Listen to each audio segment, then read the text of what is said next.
Venez, on continue, s'il vous plaît. On a une autre sugia très, très, très intéressante. C'est les prises. En général, on n'a pas tellement besoin de retirer une prise pendant Shabbat quand elle est rattachée, quand elle est dans la prise. On n'a pas tellement besoin. Pourquoi? Parce que dans tous les cas, Shabbat, on ne touche pas à l'électricité. Mais il y a des cas où la question elle peut se poser. D'abord, la question qui peut se poser, c'est de savoir est-ce que quand on retire une prise, si on la retire, c'est des oraïta ou des rabanan. Et si c'est des oraïta ou des rabanan, ben on pourra plus facilement demander à un goy de le faire quand c'est des rabanan que quand c'est des oraïta. Mais en dehors de ça, venez, on parle de choses plus pragmatiques. Vous vous rappelez du cours qu'on avait fait sur la minuterie? Avec l'aimant, là. On avait fait un aimant sur la minuterie. Il y a des cas dans lesquels on a le droit de déplacer la minuterie. Il y a des cas dans lesquels on a le droit de faire en sorte qu'une lumière qui est censée s'allumer dans un certain temps, qu'elle s'allume un peu plus tard. Oui? Il y a des cas dans lesquels on aura le droit, ce qu'on appelle gramma, quoi. Ce qu'on appelle gramma. Il y a des cas dans lesquels on a le droit. Maintenant, la question c'est, est-ce que j'aurai le droit de retirer la prise de la, comment on appelle ça, de l'intérieur, comment on appelle le trou là? Est-ce qu'on aura le droit de retirer la prise de l'endroit dans lequel, du mur, est-ce qu'on aura le droit de la retirer ou pas? Donc encore une fois, je parle d'un cas où, par exemple, la lumière elle n'est pas encore allumée. Et je veux simplement qu'elle ne s'allume pas plus tard, elle est censée s'allumer dans 1 heure. Je veux simplement qu'elle ne s'allume pas dans 1 heure. Donc, dans les cas dans lesquels on a le droit de le faire, regardez l'aimant, dans les cas où on a le droit de le faire, est-ce que j'aurai le droit aussi de retirer la prise? Ça ne change strictement rien. De bouger la minuterie ou de retirer la prise, a priori ça ne change rien. Au point de vue ilchot hashmal, d'accord, électricité, ça ne change strictement rien. Pourquoi ça changerait? Dans un cas, j'empêche que ça s'allume, dans l'autre cas, j'empêche que ça s'allume. Oui, mais ok, mais là, quand on s'est branché à la prise, il n'y a quand même pas le courant qui passe. Par exemple, une lumière, une ampoule qui est éteinte. Voilà, on a. Très bonne question. Voilà, Oui. elle s'est éteinte, donc c'est branché. Est-ce que si un enfant il mettrait son doigt, on ne peut pas avoir un coup de jeu, il n'y a pas quand même d'électricité qui passe, même si c'est éteint? Il n'y a pas un endroit où l'électricité ne passe pas dans le fil? Non, ça faites un essai pas avec votre doigt, faites un essai, faites un essai avec un tournevis spécial pour ça, mais non, quand c'est éteint, c'est éteint. Je pensais quand même que c'est éteint pour pas que ça s'allume, mais que on va dire du mur jusqu'à l'endroit, il y a quand même l'électricité qui passe. Ça dépend comment, je sais pas. Moi, je parle d'un cas où c'est éteint, une minuterie qui éteint tout. D'accord? Une minuterie qui éteint tout, c'est comme un interrupteur qui est éteint. D'accord? Donc la grande question, c'est de savoir est-ce qu'on a le droit ou est-ce qu'on n'a pas le droit. Alors, il y a des poskim, le Chazon Ish, il a voulu dire c'est un problème de bonnet, c'est un problème de sauter. Pourquoi? Ça fait partie intégrante dans le mur, ça s'encastre dans le mur, la prise elle s'encastre dans le mur, au cas où tu n'étais pas au courant, ça s'encastre dans le mur, et quoi? Et après tu le retires. Donc quand tu l'encastres, tu mets un peu comme un trou. On a dit, s'il y a un trou sur le mur, et que je viens Shabbat et que je comble le trou, tu as fait une histoire de horaïta, de bonnet. Se casse Shabbat, c'est drôle. Moi, ma fille, comme ça, je vous explique, comme ça peut-être ça fait des photos. Quand elle fait charger son portable, elle charge son portable, mais dès qu'il est chargé, elle enlève la prise. Elle n'a jamais son portable. Pas qu'il explose. En plus. Ouais, voilà. Elle n'a jamais en plus. Ça va, c'est pas Et là, Shabbat, elle a oublié de débrancher. Et elle me dit, tu crois que je peux appeler le goy du Shabbat pour débrancher? Ouais, voilà, elle a peur d'allumer son portable. Très bonne question. Ça abîme le portable. Donc, très bonne question. Venez d'abord, on réfléchit, avant de réfléchir à votre question précise qui fait intervenir d'autres choses, comme le goy. Venez, pour l'instant, on reste entre juifs. Donc, vient le Chazon Ish et il dit quand tu rentres ça dans le mur, tu avais un trou dans le mur, non, tac, tu rentres ça dans le mur, t'es bonnet. Quand tu retires ça du mur, t'es sauter. Sur ça, le Rav Shlomo Zalman Auerbach, il n'est pas d'accord du tout. Je pense que vous allez être assez d'accord avec lui. Le Rav Shlomo Zalman, il dit, quel rapport? Quand tu as un trou et que tu combles avec quelque chose qui va rester maintenant à tout jamais, tu as comblé un trou, tu as construit quelque chose. Les prises, personne au monde va me dire la prise elle fait partie intégrante du mur. La prise, on comprend bien que c'est quelque chose d'extérieur. Alors c'est vrai que pour que ça fonctionne, ça doit rentrer dedans. À la rigueur, j'allais dire, tu pourrais aussi mettre une pile et tu n'aurais pas eu besoin de rentrer dans le mur. Tu n'as pas besoin que ça fasse partie intégrante du mur. D'ailleurs, c'est pas beau. Les gens, quand ils ont une prise, ils essayent de mettre le frigo pour cacher la prise. C'est pas forcément joli, la prise avec le trou qui sort et tu as rempli le trou et tout. Donc le Rav Shlomo Zalman Auerbach, il dit aux yeux de tout le monde, on ne regarde pas la prise comme étant construction, comme étant quelque chose qui va maintenant faire partie intégrante du sol ou du mur. Non, on regarde ça comme quelque chose d'extérieur. Donc pour le Rav Auerbach, évidemment que si c'est une prise qu'on a l'habitude de mettre et de défaire tous les jours, il n'y aura pas de problème. Mais même quand c'est une prise d'un réfrigérateur, par exemple, qui en général, quand on la met pour une longue période. Jusqu'à Pessah, on va nettoyer la cuisine, pour ceux qui nettoient une fois par an. C'est quoi le problème? C'est que même là, ce n'est pas un problème, puisque tout le monde comprend que c'est quelque chose de différent. Au passage, moi, ça me rappelle un sujet très intéressant dans les poskim. Ça vous a rappelé quelque chose, ce sujet-là, de savoir est-ce que la prise, ça fait partie intégrante maintenant du sol ou pas? Ça vous rappelle quelque chose dans d'autres types de halachot que les halachot Shabbat? Pas du sol, de mur. Ouais, mur, sol, plafond, c'est pareil. Ça vous rappelle quelque chose?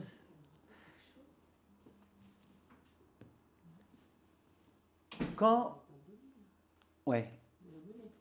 Quand on se... Mais maintenant quelque chose d'autre, pas quelque chose à bonnet. Il y a une grande question qui se pose sur les ustensiles électriques. Est-ce qu'on a besoin de les tremper au mikvé ou pas? On avait déjà fait des cours sur ça, je pense, il y a longtemps, non? Est-ce que une bouilloire, tout ça. Est-ce qu'on a besoin de tremper au mikvé? Apparemment oui. Apparemment oui, mais il y a un grand rave. Pas la partie électrique, hein. Que le... Ouais, voilà. Alors justement, il y a un grand rave qui disait Bichlal, c'est pas la peine. D'accord? Le chef Yaakov, il disait c'est pas la peine Bichlal. Pourquoi c'est pas la peine?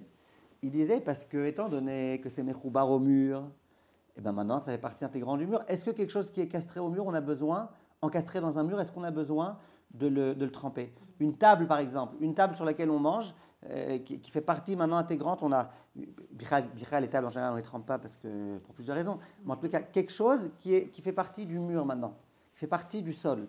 C'est plus un ustensile. Un four encastré par exemple. Un four encastré.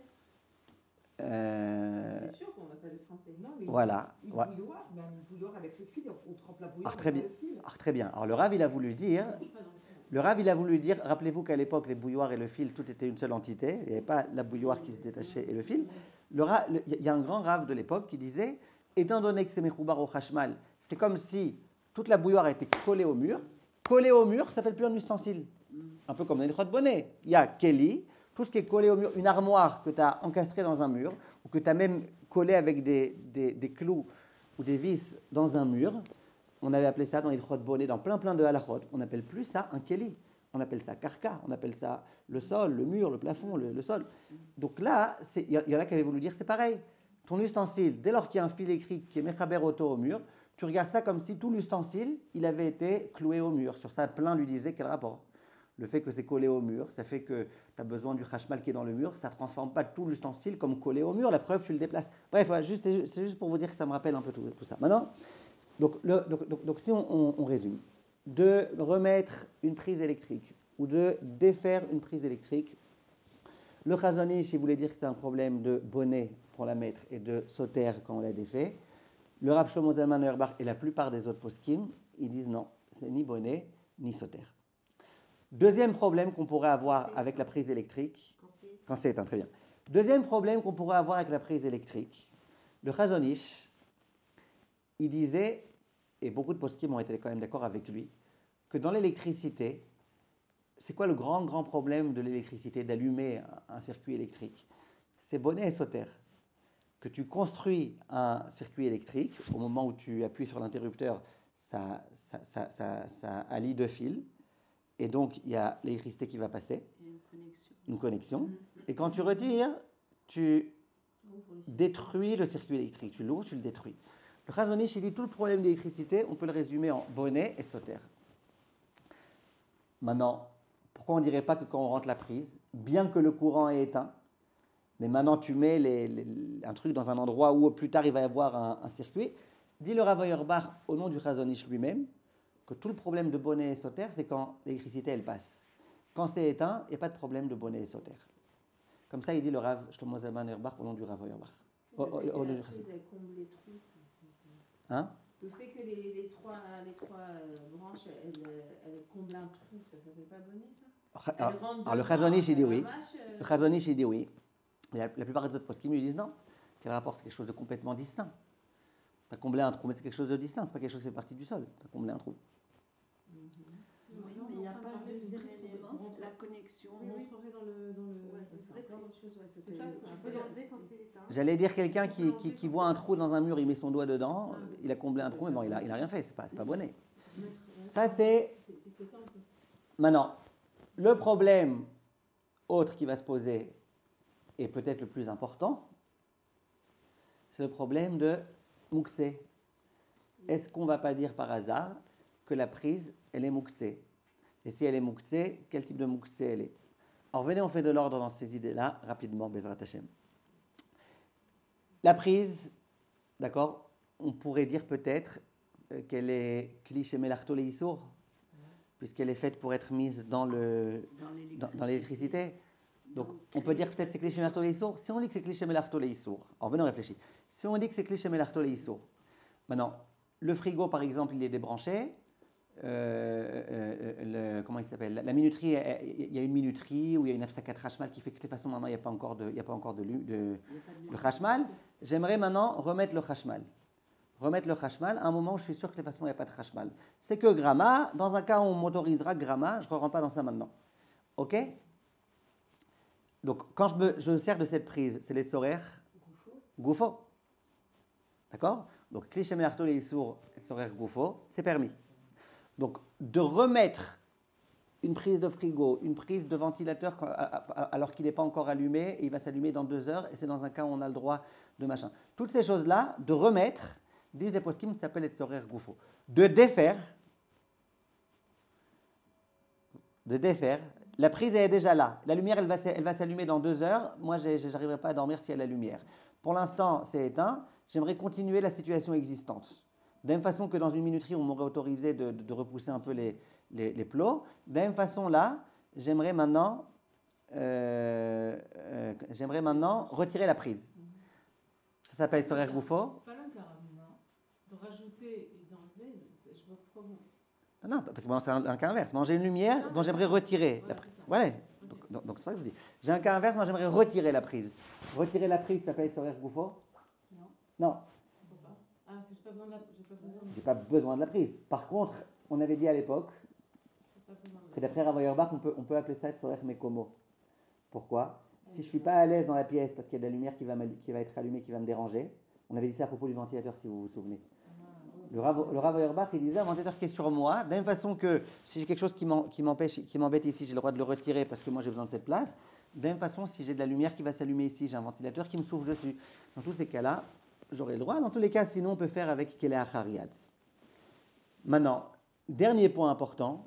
Le Achariad, ça sera avec le coude ou avec le coude, avec les 2 coudes, avec la bouche sans s'électrocuter. Maintenant, juste dernier point. Et ça, c'est un point qui m'a... Keleh Achariad. Avec l'arrière de la main. Tous les mouxés, oui. Tous les mouxés, d'accord. Keleh Achariad. L'arrière de la main. Maintenant, dernière chose. Hein? Donc on pourrait enlever la prise. On peut enlever. Dans le cas où c'est éteint et où il n'y a pas de risque. Pas être dérangé par la lumière ou le ventilateur. Non, pas qui peut s'allumer. Dans le cas où c'est éteint, ça devrait se rallumer. Et moi, je retire l'allumage. Dans certains cas, vous regarderez dans l'aimant de la minuterie, si vous l'avez, sinon il faudra qu'on en ramène. Disons, si mon ventilateur il est éteint, je pourrais débrancher la prise. Un peu comme j'aurais le droit de repousser l'allumage jusqu'à après Shabbat. Si on a laissé la chambre à coucher allumée, maintenant c'est la minuterie, ça éteint, mais on ne veut pas que ça se rallume quand la minuterie elle se rallume, alors on peut faire pareil avec l'interrupteur alors. On aura le droit de faire pareil avec l'interrupteur dans les cas où on a le droit, c'est en cas de nécessité. On ne s'amuse pas les khatri à faire ces choses-là. Mais en cas de nécessité, ça va nous déranger et tout, on a le droit. Regardez l'élément. Maintenant, dernier, 2 choses encore qui sont importantes. Dans le cas de la sakat hashmal, les poskim ne recommandent pas tellement de faire ça, de peur qu'au moment bidiouk où tu fais ça, le hashmal y revienne et tu as fait un issour vraiment gravissime. Donc, c'est vrai que c'est une gzera, mais elle est quand même logique cette gzera, parce que ça peut arriver. Donc, il vaut mieux pas dans ce cas-là. Et qu'est-ce que je voulais vous dire d'autre? Oui, et autre point important. Il y a des poskim qui ont voulu dire, dans les Chot Moukse, on n'a pas parlé de ça, il y a des poskim qui ont voulu dire que si par exemple le frigo, le ventilateur, pendant tout Ben Hashmashot, il était en marche, il y a des poskim qui ont voulu dire que du coup, la prise, elle devient Moukse. Mais pire que Kliché Melartolé Issour, elle devient un Moukse, genre Moukse très grave. Pourquoi? Parce que pendant tout Ben Hashmashot, c'était son matzav, que c'était Mechoubar au Hashmat, c'est que pendant tout Ben Hashmashot, tu n'avais pas le droit de retirer. Puisque si tu retirais, ça éteignait le Hashmal. Donc pendant tout Ben Hashmashot, il y avait une situation qui restait comme ça, qui devait rester comme ça. Il y en a qui ont voulu dire, ta prise, elle est ce qu'on appelle Moukse Mechamat Issour. Pas Kli Shemelarto le Issour. Moukse Mechamat Issour, ça t'autorisera pas les Tzorer Goufo Mkomo. Mais à la Khalemaase, le Rav Ovadia par exemple, et beaucoup d'autres poskim veulent dire que puisque c'était censé s'éteindre, je ne parle pas le cas du Nafsakat Hashmal, je dis dans le cas où tu savais que ça allait s'éteindre, tu avais mis une minuterie, tu savais que ça allait s'éteindre. Donc c'est vrai que pendant Ben Hashmashot c'était allumé, tu savais que ça allait s'éteindre. Donc il y en a qui ne considèrent pas ça comme étant un moukse de ce genre-là. Bon, c'est un peu compliqué, venez on revient à des choses un peu plus simples. En conclusion, il faut mieux éviter. Dans tous les cas, tout ce qui est minuterie et tout, il faut toujours mieux éviter. Mais il y a des cas où on a besoin, où il fait vraiment très chaud, vraiment très froid, vraiment très... Un inhalateur pour enfants. Inhalateur, etc. Et je crois que je peux poser une question Oui. par rapport justement au Masgan. Oui. Ce Shabbat, on a le Masgan qui ne s'est pas arrêté du tout, on est étouffé dans la maison. Est-ce qu'on peut appeler un gol dans ces cas-là ou pas? Alors très bien, très bien. Alors, venez, on réfléchit à vos deux questions. À la question du téléphone de Mademoiselle Bismuth et au téléphone et au Masgan de Madame Journeau. Bon, mais on fait un peu du hors-sujet, hein, mais 2 minutes. 2 minutes. Alors, venez, on commence par votre histoire à vous. Le truc là, le téléphone, il est branché à l'électricité. On aimerait demander à un goy de le retirer. Demander à un goy de faire quelque chose d'interdit Shabbat, c'est assourd. Lui demander par allusion, c'est permis. Allusion, pas. Vous vous rappelez des achos du goy? C'est pas explicite, fais ci, fais ça. Ouais, allusion, forcément, c'est pas explicite. Ouais. Mais allusion, pas impérative. Ça veut dire pas. T'as plutôt intérêt à ce que bientôt le téléphone il soit débranché. Non. Mais un truc du genre, ouais, le téléphone, machin, ça me dérange, ça m'embête, j'ai peur qu'il se casse. Un truc comme ça. Ou ça me ferait plaisir que le téléphone il soit plus. Mais pas toi, tu vas faire en sorte que le téléphone ne soit plus branché. Il y a un téléphone branché là-bas. Il va comprendre quelque chose. Ou il y a un téléphone branché, si vous voulez, oui, un téléphone branché qui risque de. C'est hyper dur qu'on Le appelle goy un goy. Shabbat, il doit s'habituer. Si c'est le goy du Shabbat, il a l'habitude. Mais quand c'est un goy qu'on trouve dans Ouais, il est branché, bon, et alors En tous les cas, venez, on réfléchit à la fin maintenant. Après, vous vous arrangez. On se retrouve un peu d'accord. Donc, premièrement, donc, demander au goy, oui, demander au goy, si on dit par allusion, il n'y a pas de problème. Maintenant, le grand problème qu'il y a, c'est qu'on n'a pas le droit de profiter d'un travail qui a été fait par un goy. Question, est-ce que ça s'appelle que je profite d'un travail qui a été fait par un goy? Le fait que mon téléphone, maintenant, il ne se casse pas.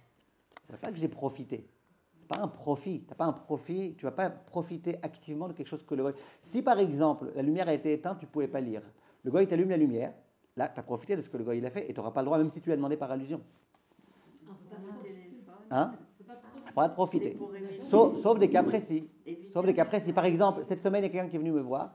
Il m'a dit toute l'électricité de la maison est tombée. D'accord? Le cas inverse de vous. Et il faisait très froid, il n'y avait pas de chauffage et tout. Est-ce qu'on a le droit de demander à un goy de l'allumer? Maintenant, il avait un petit bébé. En hiver, on considère qu'un petit bébé, pour un petit bébé, on a le droit de demander à un goy, cholim et tsel. Donc je lui ai dit, c'est bécédaire.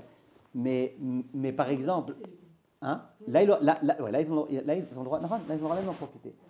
Mais par contre, parce que c'est fait pour le bébé. Vous mieux trouver un bébé tous les Shabbats à la maison. Même si ça allume la lumière, De quoi? le fait de remettre l'électricité. C'est la lumière. S'il fait plusieurs actions à part, il y a une action qui fait qu'il y en a. Mais si c'est l'interrupteur Rachi, dont on avait besoin pour une chose, après, cette chose-là a été permise, après t'en profites, tant mieux. Vous comprenez? Donc, il y a une grande différence entre la lumière a été éteinte, on l'a allumée par un goy, et je profite de la lumière, ou entre la lumière a été allumée, ça me dérangeait, maintenant il a éteint. On avait parlé de ça à l'époque dans les Chot du goy. En un mot, Je sais pas si on a déjà fait. Hein. Si ça me dit quelque chose. c'est pas grave, on le refera alors, Bezrat Hashem, on le refera. Non, de toute façon, Donc, On l'a fait. oui. Ah, moi je sais pas, non, on l'avait fait avec un. Je sais pas en si tous les c'est- cas, si on ne l'a pas fait, on le refera. En tous les cas, ce que je veux vous dire, c'est qu'il y a une grande différence entre je profite activement de quelque chose. Alors, par exemple, je vous donne un exemple. Par exemple, le frigo, il n'est pas allumé. Les boissons, elles vont pas être froides. J'appelle le goy pour qu'il mette le frigo pour avoir les boissons froides. Ça s'appelle que je profite. Par contre, le frigo, il va se casser. La viande qui est dans le congélateur, elle va se dégeler, ça va s'abîmer. Là, ça Le vient, goy, ça lui, aide. Le C'est goy, pas voilà, le quelque goy chose juste, il empêche que ça se dégèle ça pas. ruine. Ça, c'est pas assourd. Pour éviter- Donc, dans le cas du téléphone, ça aurait été permis, mais en lui disant par allusion. Le cas, maintenant, attention, si ça avait. Ouais, et même si c'était une histoire de horaïta d'enlever, ouais. Même si c'était bonnet et sauter. En tous les cas, c'est pas grave, puisque tu l'as dit par allusion.